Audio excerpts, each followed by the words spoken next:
प्यारे साथियों, पूरी दुनिया में अभी एक ही चर्चा है, यूएस और इजराइल, उसके सामने है ईरान। इन सभी के बीच में आपस में वॉर चल रहा है और पूरी दुनिया में यहां पर तेल का और एलपीजी का संकट आया हुआ है। तो आइए देखते हैं मिडिल ईस्ट की पूरी इस ज्योग्राफी को मैप के साथ में।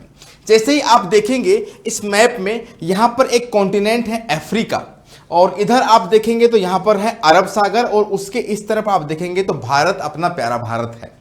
अफ्रीका के आप उत्तर में देखेंगे तो ये रेड सी है, जहां से एक जल संधि बनती है बोब अल मंदेब, और यहीं से ही आपकी स्वेज कैनाल यहां से निकलती है, भूमध्य सागर को रास्ता मिलता है। इसके उत्तर में आते हैं तो बड़ा कंट्री है यहां पर सऊदी अरब, यमन, ओमान, और यहां पर बहुत 7 यहां पर स्थलों का समूह है जिसे यूनाइटेड अरब एमिरेट्स कहते हैं, यूएई कहते हैं। यहां पर एक छोटा कंट्री है कतर, बहरीन, कुवैत, और यहां पर है इराक।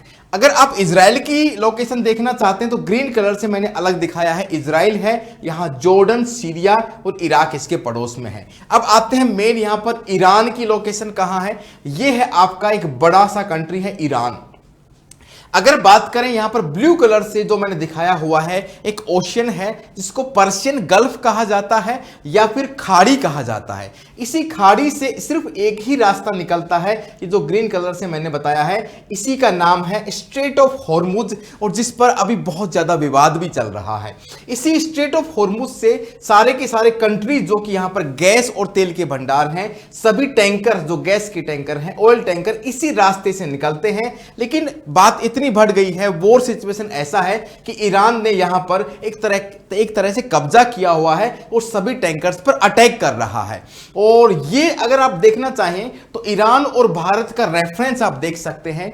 यहां द गल्फ से कोई भी टैंकर निकलेगा अरब सागर के रास्ते, यहां तक मुंबई तक वो पहुंचने वाला है।